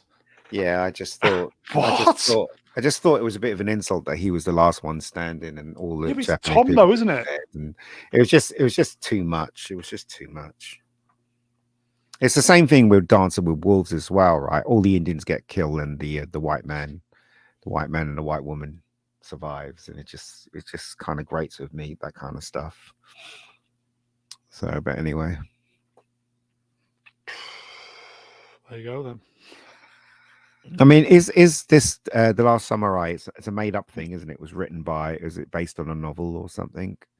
It was a novel, yes. Yeah. Anybody, other panelists? Did you enjoy the movie? I loved it. I think I owned the DVD. I tried watching it when it first was on, I think HBO, but I never sat through the whole thing and never had a desire to go back and finish it. Yeah. What? I went to see it when it was released at the cinema. I fucking loved it. Swappers, back me up here. I bought The Last Samurai on DVD. I didn't see it in the cinema, but I bought it on DVD like the day it came out, and I didn't think it was very good. No, it's just me then, folks. I became a bit disenchanted with these kinds of movies when I watched The Great Wall. I watched The Great Wall, and my local takeaway wasn't featured in it once. Funny you say my takeaway is called The Great Wall. This year you had Tom Cruise was a kind of cowboy who had kind of lost interest in life and was a bit of an alcoholic. And he goes to Japan to fight these samurai having an uprising who are kind of stuck in the past and fighting with swords and things. And he's not really that interested. He gets captured by the samurai, and then like within a couple of weeks he's beaten them. He's beaten them with the sword within, like a couple of weeks, what seems like a couple of weeks training. I'm thinking, this is fucking ridiculous. These guys have been training with swords since they could walk, probably handed a sword before they could walk. Tom, though, isn't he it? goes in and beats them. Yeah, because he's the chosen one. I will just say, Larry, thanks, Larry. I don't know. It's the same thing with Dancer with Wolves as well. I mean, he makes friends with the Indians and they kind of accept him. And then instead of falling in love with an Indian, he falls in love with the white woman that's part of the tribe who grew up with them. And it just stinks of, Avatar. Wow. And in the end, right, all the Indians die and he's riding off into the sunset with the white woman. It's Avatar. And I just thought to myself, there's something wrong with this picture. I couldn't figure it out myself, but then years later I figured out it's just not right. I mean, it's just like a made up story. Wouldn't he had an affair with an Indian since the whole of the. And the same thing with this as well. This is a made up story, right? You're right. How could he learn that in 2 weeks? And then suddenly he's the last man standing. It's like, well, he's not even half as good as some of them. He would probably got an arrow in his head in the first battle. Do you know what I mean? The Japanese woman in it was smoking. She was. But I'm just saying, it's just there's something. She was smoking hot and he was smoking crack.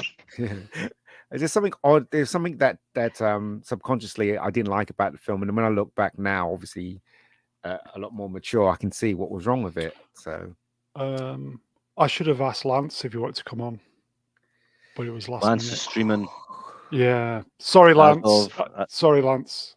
I think Lance was. Was it all chalked up to streaming at 11 o'clock? Oh, okay. All right. Okay. I was going to ask him. Sorry, Lance. 11 o'clock, Dad. Sorry. Let's move on then. I thought it was just literally 2 minutes before we started. Sorry, Lance. Okay, let's move on then. Oh, okay. Love this so, yes.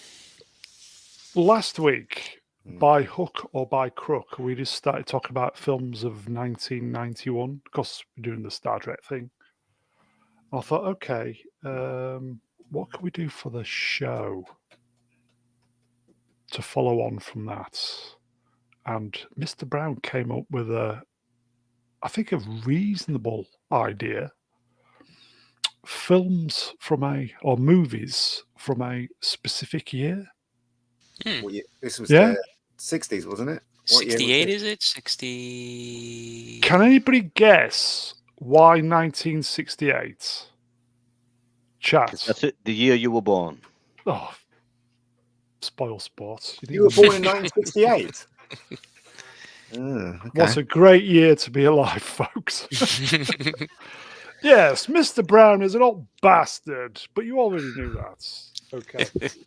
So I hope, I just said, I Googled movies, I went, movie posters, 1968.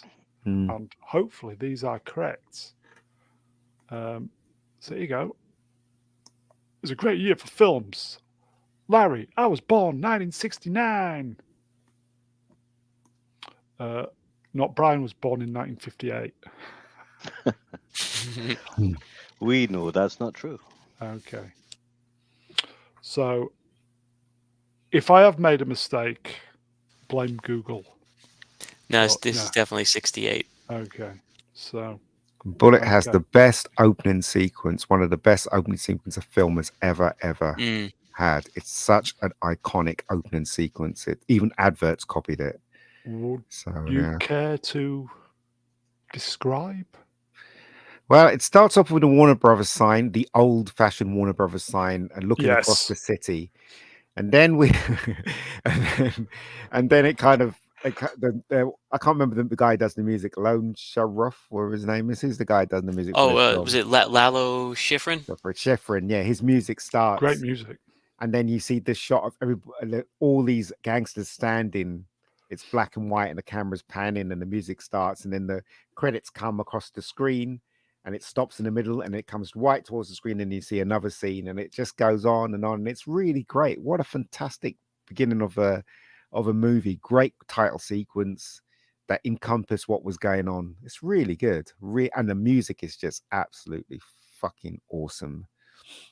I can't say fairer than that. I think the film is really good. It's a bit slow, but I really like the film. I don't think I've seen this film on TV for a long, long time. Do they show it on TV anymore? It's too macho. BBC will never show it. Turner, I don't know if you guys have Turner Classic by you, but Turner Classic shows it several times a year, and I always try to go out of my way. If I don't catch it when it airs, I'll just watch it on the app because they usually put it on the app afterwards. So a little news here, right? So basically, Steve McQueen knew his limitations, and when he was cast to make this film, he had all these lines in the film, and he said to the director, "Look, I'm an actor, but not even I can reach the heights of these emotions in these lines." So what he did is he gave his lines away to the other actors around him. So that's why he hardly says anything in the film. He speaks, but he doesn't. He must have a page of dialogue in the film because he knew he couldn't bring justice to some of the lines that were said in the film. So he gave it to Robert Vaughn. He gave some to Jacqueline Bishop. He gave all people around him. He gave the lines to. But yeah, but just by doing that, it kind of added to his mystique of the character that he played, Frank. So it was a good move.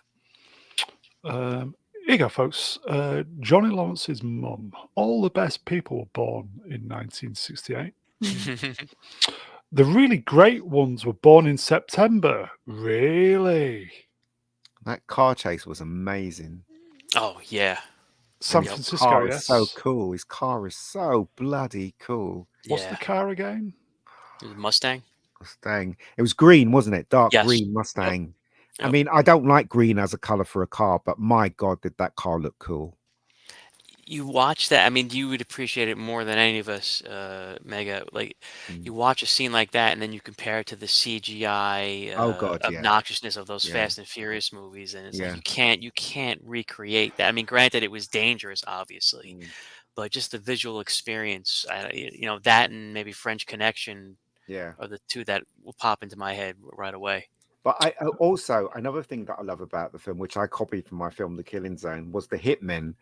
That there's a unique look to those hitmen with the trench coats and the buzz cut. The two people that was chasing him in the car. It's just such a stylized film. I mean, there is a bit of 60s kind of horrible music in the middle of it somewhere, which I didn't really appreciate. But his character is so cool, and Robert Vaughn played an arsehole, and do you know what I mean? His boss. It's a really good movie. You know, if you've got the patience to watch it. Here you go, Ford in the Storm. I don't know if I ever saw this. He needs to see it, doesn't he? Ian? Yeah. I mean, there's a lot of people that won't appreciate it, but I did.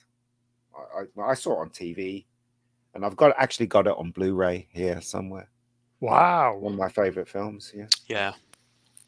Melvin, any? Have you seen? I Any have thoughts? no thoughts. I've seen it. It was okay.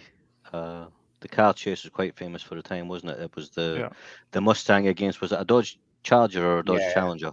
I don't know. And they were saying during the car chase, the Mustang kept on braking, and the Dodge was fine. Like every time they hit a curb or something, the Mustang broke, and the Dodge took all the punishment, no problem. You go, Atom Gray. I love the old Mustangs and the old Challengers equally. Mum had a black Mustang back in the day. Wow. Wow, nice. Apparently, it's a 1968 Dodge Charger with 383 engine. Nice. You only have to see the Dukes of Hazzard to know how much punishment a Charger can take. I mean, I've got to agree with Melvin. The film isn't great, but it's cool. It's cool. It's very slow. Steve McQueen. Steve McQueen's always cool. Yeah. You know, I've learned to appreciate it throughout the years, and after looking at this poster, I'll probably watch it next week on my big TV and Blu-ray. So, okay, that's Steve McQueen and Bullets. I've not watched it for a long time. They don't, as I said, they don't shoot on TV anymore. So I have seen it, but I was young. So, okay. Swappers, did you say anything about Bullet? Just about the car. I love the cars. If you're a car person like I am, then it's a great movie. But Ian, like what Ian says is accurate about it being very slow. Don't expect a high octane movie that shifts along like a roller coaster. You know, it's a movie of its time. But if you go in expecting that, then you'll have a great time with it. It's very stylish. It's got some very well directed scenes in it, and McQueen's always worth a watch. Yeah. If they were remaking that nowadays for modern audiences in San Francisco, they were. Would they be going around in a Tesla or something? No, Spielberg and Bradley Cooper. Yep. The last thing I heard, they were going to remake it. Bradley Cooper was going to play the lead. And there was lots of talk. Yeah, there were lots of talk about it. Set it in the 60s and stuff like that, but nothing's happened. I think the production stalled. Yeah. Supposedly, it's not supposed. They're saying it's not a remake. It's going to be a new story based on with the character. All right. Okay. Yeah, Bradley Cooper playing Frank Bullitt. Wow. They should just get something different and leave this one alone. Don't mess with things like that. Yes. Yep. Agree. Totally just take whatever story they're doing and make a new character out of it. Yeah. Exactly. If you're going to write another story about the same character, write that story and make it about a different character. Yeah, there you go. Change the name. That's very, very easy to do. Yeah. Okay. Should we move on then? Where Eagles Dare. Yes. Written by Alistair McLean. Yes. Who remembers this? Good old-fashioned war movie, folks. Yeah. The ridiculous scene. Although, I love it because it's so ridiculous. When Eastwood is just, knocking off about, 30, 40, 50 Germans in one enclosed area. Just keeps, they just keep coming up like video game cannon fodder. Yeah. Yeah. I mean, a lot of the action scenes in this were completely ridiculous. Like Kelly's Heroes. Not to be taken seriously, although it's kind of sold to you as a serious film. People are liking this. It is a good movie, though. I do enjoy it. Larry, get it watched, mate. It's great. It is. I mean, it is over the top, and yes. Clint Eastwood's hairstyle would never have. He was totally out of time with that hairstyle, wasn't Tom, best film ever made. It is a good film, and what's his It name? is. Richard Burton's quite fun in it too. Yeah. His voice carries. It's got a really distinctive Larry Hagman. voice. Wow. Here you go. If this were if it was made by Gemini, they'd all be black. 89 yeah. Nazis whacked. Yeah, and chat moved up and strong female. Yeah. Yep. Yeah, there too in there. Yeah. Yeah, Eastwood served in World War II. He was actually in Korea. Well, he didn't serve in Korea, but he was in the military in Korea, and he actually survived a plane crash too. But he didn't actually serve in combat. Born in 1930, probably just missed World War II. Yeah, Wow. no, it was Korea. He was enlisted. He was Steve McQueen was Steve McQueen in World War II or Korea? He was. What was it? I think he was Korea as well, wasn't Steve McQueen? probably if he was in that time period. He was in Stalag 17, wasn't he? James Garner served in Korea also. What is the there's one thing in this film which is a bit anybody know what it is? What's that? I can't remember it too well. The helicopter. What about it? Yeah, it wasn't invented. Especially an American helicopter. It wasn't invented for about another 10 helicopters have been invented, but they were funny looking things. They didn't look like that. The helicopter they had in there was like a proper one. It was. Is it based on a famous novel though? This Where Eagles There. Yes. Yeah. All right. Did it have a helicopter in the novel? Probably not. Here you go. It is LOMC. It is a helicopter. Yeah.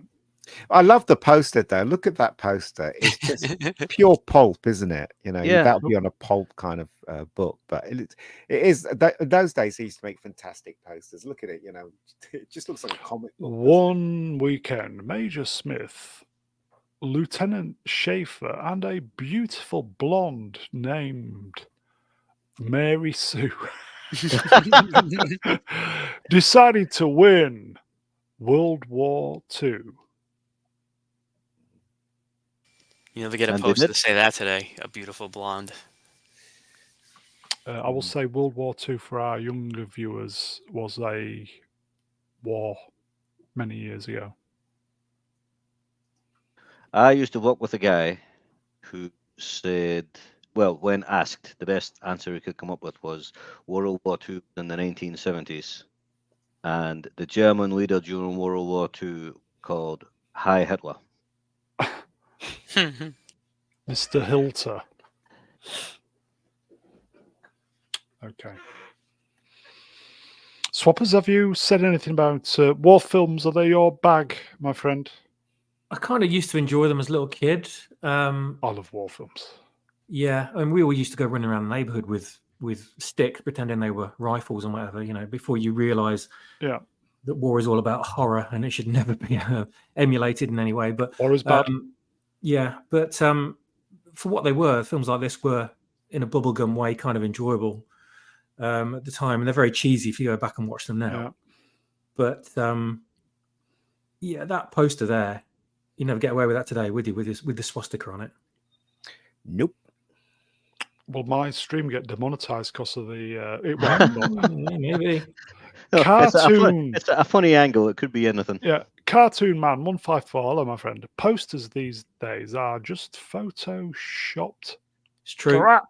That's some awesome artwork right there. Yeah. Here you go. John Z. The Dam Busters was a good movie. The Dam Busters is a great movie. The Dan Busters? Yeah. What did Dan do? You the dog. Yeah, sorry, the Dan Busters.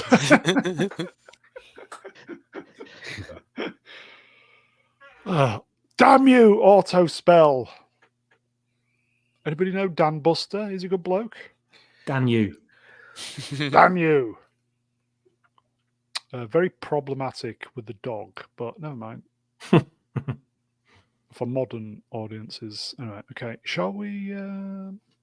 Oh, look at this. Sorry, chat moved up. Arch Colin, the Dan Busters is my ringtone. Princess Fiona. This won one of the several real Star Wars prequels. Yes. Yeah.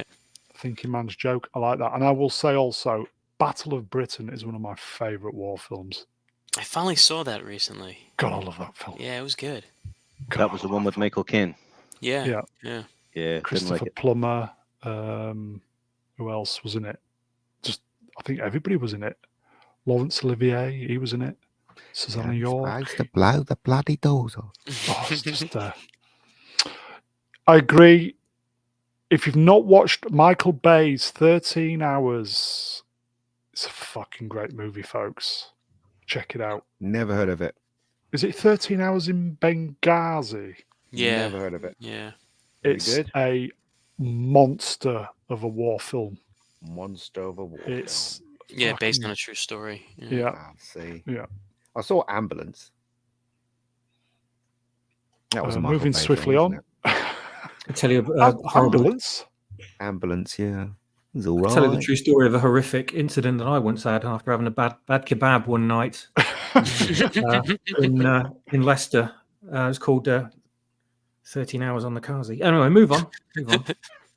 Moving on, everybody. He's here all night.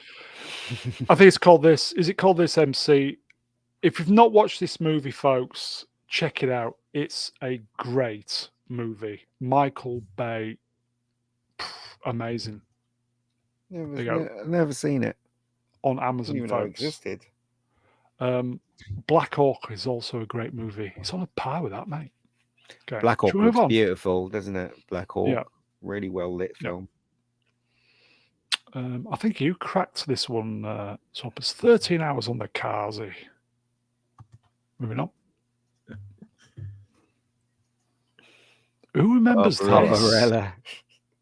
I only seen it once. It was BBC Two. I remember BBC Two showed it. I was It's not bored good out of my film, head. Yeah. The beginning sequence is nice though. Jane Fonda. Striptease. Fit. What? Yeah, the end credits in this film is just prison time. Yeah. She's Here you so go. hot, Tom, you just- great on acid. Undescribably hot. You couldn't describe it with just words. Even the woman, even Princess Fiona's saying one. God, she was just amazing. That guy, middle left on the poster, really doesn't want to be there, does he? Mm. But she said that she regretted doing it. I I'm remember sure she reading it. did. Yeah. That looks like Bryan Cranston with hair. Yeah, doesn't it looks like a Charlton Heston with a coif. It was an odd film. Woof. Very odd. Psychedelic. Psychedelia, yeah. Yeah. It's very odd. All of this is before I was born. I'm a child of the 70s. What? Yeah, I'm still a child of the 70s, even after all these years. The child part. What? Joe Darkness, Jane Fonda, fit but mental. Extremely mental. Yeah. Yeah. Duran. Yeah. And she caused a Oh, lot yeah. of problems with Vietnam and stuff. Well, she Well, didn't cause it, but she didn't help it. No, yeah. She's an absolute current day woke tard as well. Mhm. Yeah. Proper. There was a woke. great story that of having relatives that served in Vietnam, weren't are not fans of hers. So when she came out with a book a few years ago, there was a Vietnam veteran who waited online for hours just to spit his tobacco at her. Yeah, she deserved it. Dr. You could have done Iceman, better than that. A grenade, something like that. Dr. Iceman, that poster won't be approved for modern audiences. Did she not do that Jane Fonda workout thing? Yep. Yeah, that's right. Yeah, she There was looked a hot hit in song that. as well, wasn't there? She looked hot in that. Yeah. Yeah. Was it She Erin was- Pridz that did that? yeah. Oh, She was extremely good looking for a very long time. Like even Oh, like yeah. pushing 60s, she was still looking great. Incredible looking woman back in the day. yeah. Okay. I can't remember anything about the film, but shall we move on? Move it. I think Move I've along. probably Actually, only what I seen it remember once. is the bad guy was called Duran Duran, and that's where Yes. Duran Duran got the name. Duran. Yeah. Also, Duran, that's it. Produced Duran. by Dino Della Horrendous. So, yeah, Yes. says Okay. it all, really. Let's move on. Mm. Oh, yes. Yes. Yes. What an epic film, Ian. If you say so. I tried rewatching this last year and couldn't get through it. What? It was just excruciating. It looks great, but it's not great to watch. A product of its time. Its time is done. It's probably a masterpiece, but it's difficult to watch because it's just so silly and long and boring. Listen, chat, we're right. These lot are wrong. They don't know what they're on about. Fuck 'em. Nameless, no name. I think he's quoting you, Ian. It's shit. See, yes, 2010 is a great movie. Yeah, 2010 was better. Fantastic. Average movie. British nerd there has called it right. Visual spectacle, but rather dull. Where are we? Here we go. That's the one. See, these kind of films create snobbery in schools. Like I never went to film school, but I went to this government course where we were learning film, and yeah, a lot of people look down on me because I like Close Encounters. So, which is interesting. Sorry, Ian. I can't. Start again. Sorry, Ian. I'm afraid I can't do that, Ian. That was the best part of the film. We had to wait how long to see that bit with Hal? That's when I got interested in it. Sorry, Mega Geek. I'm afraid I can't do that, Mega Geek.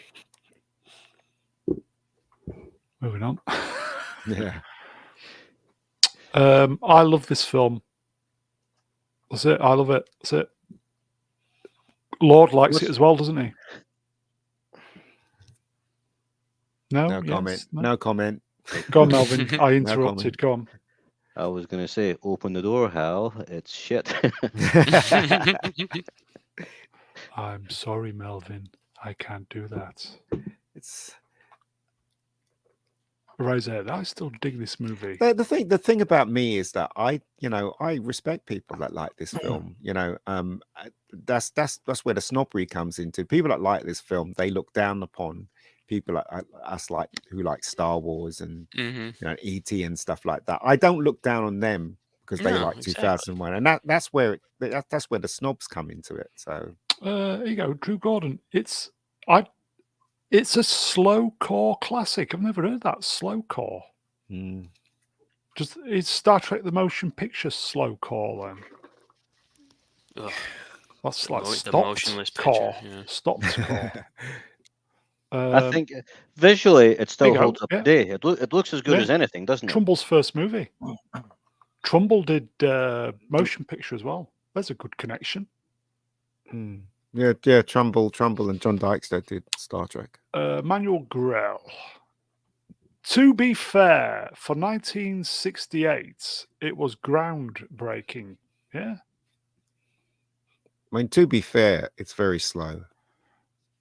To be fair, it's shit. No, I wouldn't. No, I wouldn't say 2001 is shit. It's not shit. It's not. It is. It's a nice piece of art, but unfortunately, as a movie, for me, it doesn't work because it's just dull. It's so long. It's had an interval. Yeah, it did, didn't it? In some cinemas, it did. Yeah. It just flashes up interval. It's too arty, isn't it? That's a problem. It's too arty. It focuses more on the look than the story. I suppose it's the Avatar 2 of its day. Yeah. Yes. It's focused on visuals and atmosphere. That's basically what it's focused on. Yes, Melvin. How many people are going to be outraged that compared it to Avatar 2? Yeah. The music. No sound in space, which is probably one of the rare space films that have no sound in space. So what do? Music, and it works. But it's really funny because 2010 had sound in space, like explosions and stuff like that. And so they didn't follow that, did they? Is 2010 any good? I heard it's better than this. It is. It's it's much amazing. better. It's amazing. It's much better. It's a typical movie, but it takes the story to the next conclusion. That's what it does. So. I think it was Manuel who said this, to be fair. So I think we've been outsmarted by the chat, which isn't too difficult anyway, because the chat are really brainy mofos. Here you go. At Mr. Alliance, to be fair, it is based on a short extended into the novel and film. Yeah, to be fair, it is based on a short story extended into a novel and film. I saw a picture of yesterday in the Twits. Arthur C. Clarke and Kubrick on set with this. And the set looks really great, considering it was 1968. Stanley Kubrick was obsessed with getting things right when it came to space travel and stuff like that. So he consulted a lot of experts and obviously spoke to a lot of people about space and if we went into the future, how what it would be like and what the ships look like and stuff like that. And so you got to take your hat off to him. And he wanted to create a piece of art because he considered the novel a piece of art. So that's what he did. Smart people in the chat. Was there a third book of the Arthur C. Clarke? Obviously, because there's 2001, and then there's 20. Oh, here you go. 4 books. 4 books. Wow. I will say, if some channels have said grown-up sci-fi could be the way to go for Hollywood at the moment, because of Dune, or is it June? Why can't we see a follow-up to 2010? One of the other books. It depends, really. It depends if it's needed, and also, do people want to see films like 2001 again? I don't know. I will say, Villeneuve or Nolan. Why don't you make one of the Arthur C. Clarke novels as your next movie? I'd be in for that. Yeah, I don't think I've ever read an Arthur C. Clarke book. 2010, The Year We Make Contact, is a great film. I love them both. Oh, here you go, Arch Colin. So we've got 2001, A Space Odyssey. 2010, The Year We Make Contact. Yeah. 2063, Odyssey 2, and 3001. Nolan, make Odyssey 2. That's your next film, dude. Isn't there a novel missing from that? 2024, The Year of the Woke? No? Let's move on. Ah, yes. Oh, get your filthy hands off me. What is it? Get your stinking paws off me. Planet of the Apes, folks. What a great poster. Look at that. What a great movie. It's a great movie. Damn you all to hell. Good stuff. This used to be on ITV all the time in the 70s. The first time I saw it, I was shocked at the ending. I was so shocked. I was like, what? That Rod Serling twist that they put in there. Yeah. Sorry, chat moved up. My cat wants to go out. The original and best. Yeah. Larry, this movie scared me when I was a kid. I couldn't sleep. I think the great soundtrack had a lot to do with that. Yeah, Jerry Goldsmith. The TV show was fun. It was. I really enjoyed that. I really enjoyed it. Damn you. God damn you all to hell. Yeah. But was it the second? Take your was it paws off me, you was it the damn second dirty one when Charlton Heston only appeared at the end? Yeah. The Beneath the Planet of the Apes. Yeah. Because he only agreed to do it if they gave him a short amount of time and they killed him off in a way that there's no way anybody can come back. Which is why it ended that way. Until they came up with their way to get around that in the third one. Yeah. So James Franciscus was the star of the second one, wasn't it? Yes, Yeah. he was. Yeah. Yep. From the Valley of Gwangi. Yes, I love that film too. Love the They Valley. should of remake Gwangi. that, shouldn't they? That needs a good remake. Yeah. The Eohippus was the thing that always got me as a kid. The little horse. Yeah. The little horse. That was fantastic. Here you go, folks. Drew Gordon. I vaguely remember liking both Planet of the Apes and Logan's Run TV shows. Yeah, I liked them both. Yeah, they're good. Yeah. But I was young and I didn't know. But I think Planet of the Apes TV show was probably aged better than the Logan's Run. Yes, Roddy both McDowell. just did one series. I think Planet of the Apes was cancelled mid-season or something. Yes, Yeah, it I think was. they only made 12 or 13 episodes. Do you know what they read? The way I caught it, what they would do here in America was in the the late 80s, mid to late 80s. They would show them on TV, but they would combine them. They would combine 2 episodes, and then try to repackage it as a TV movie. Oh, okay. So they took, I think, the pilot episode and the second episode, and they called it Back to the Planet of the Apes. And I remember being puzzled because I only knew of the 5 movies, and they had a whole week marathon. They took 2 episodes per day, and they combined it and called it whatever, Life, Liberty, and Greed and the Planet of the Apes. And then the last 2 episodes, they called Farewell to the Planet of the Apes when they did the repackaging. Wow, I remember watching this in the Flea Pit Cinema. The one with the astronauts when they took the masks off and they were apes. I remember seeing that as a kid, and I always remember the ending when I can't remember the name of the woman chimpanzee where she fell off. Zira. Zira. Dummy shot at the ending. I remember me and my brothers laughing at the ending when they had to play the film back to make the little Japanese thing say, "Mama, mama." That was so bad, back and forth. Well, there's still good movies though. I know. Me and my brother used to laugh at that all the time. It was the voice of it was so bad. Yeah, it was. Mama. Okay, so this was the first one. What was the second one? The first one was Planet of the Apes. What was it? Return. Beneath. And then there was that was the one with the nuclear missile. Yes. Yeah, that was. It got a little weird. They were praying to the bomb and praying to it. Yeah. The third one was Escape from Planet of the Apes when they went back in time. Yes. I like that one. Wasn't despite the ridiculousness of apes find the ship that drowned, it magically worked and they knew how to fly it. But I still enjoyed it. Monkeys are smart.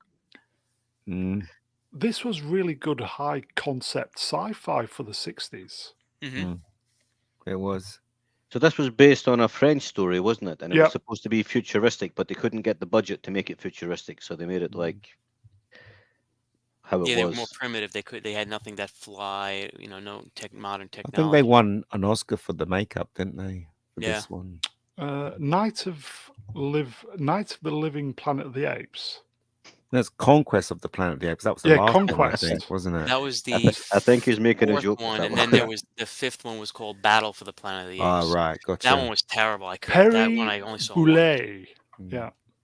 I remember when I was a kid, before the advent of VHSs and Betamax and stuff like that, my dad used to have this friend. He was an actor, and we used to go to his house and he used to have the Super 8 films, but it was only 15 minutes of the film that was chopped up.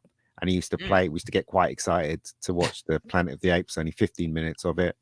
15 minutes of Star Wars. What? 15 minutes of on Super 8 because they used to sell them on Super 8. And it wasn't the whole film. It was just chopped up little bits from the movie that was chopped up into a package that you buy on Super 8. Yeah, they were pretty exciting times. Do you remember the scene, like what the 15-minute sequence was in those movies? Like for the opening credits, Battle of the Planet of the Apes, it would have the opening credits, then it would jump to scene in the middle, and then it'd have a bit at the end, and then the end credits. It was like 15 minutes, so they chop it up. Yeah, those used to sell really well. The Super 8 versions of the film before VHSs, of course, before the advent of video. Yeah. I suspiciously think that is it, folks. Let me have a look. It is. Dun, dun, dun. Good movie to end on. Do we not have a in the bin? No, that's Sunday. That was 2 hours, folks. Maybe put me in the bin. That really was 2 flew hours, by. folks. Can you believe Yeah. it? That was 2 hours. That just flew by. Wow. I will thank the chat. Chat, you are wonderful. But you know that. Thank you for the super chats and the interaction and the knowledge bombs keeping us on our toes. Chat, you are wonderful. We will see you next time. I will get the guests up.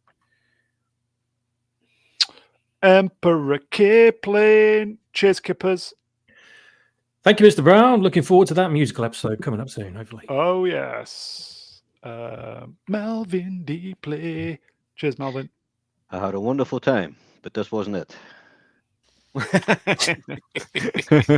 Maybe next time. Peacat. Thank you. Enjoyed being on. And then, you know what? It goes by so much even faster when you're talking about movies that you love. Mm-hmm. It does. Yeah. I will say tonight has been sponsored by Larry. Cheers, Larry. And last but by no means least, Why Zelda with a channel, all that malarkey, Mega Geek himself, Ian David Diaz. Cheers, Ian. No worries. I think that is it then, folks. We're back at the weekend. More Star Trek 6. So, yeah, that's Saturday nights. And also on Sunday with the depressing shite. But anyway, okay, that's it, folks. We will see you next time. Take care, everybody. We'll see you soon. Yeah, here we go. B-sides on Friday. Speaking of Friday, yes, Dune 2 with Smilex hot date. Yes. Take care, everybody. Smilex puts out, you know it's going to be a hot day.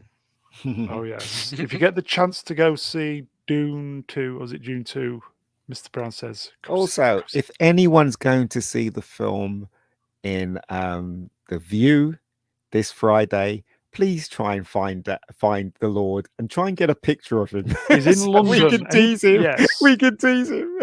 Anybody in London View? I don't know which one it is, but yes. Yes, The View in Leicester Square. He's going. That's the one he's going to. Yeah. Wow. So if you're loaded, like Leicester Square, he's going to the one. Go on the day after and ask to see the security cameras. Yeah. Yeah. Okay. That is it, folks. Take care, everybody. We'll see you next time. Ta-da. See ya. Bye.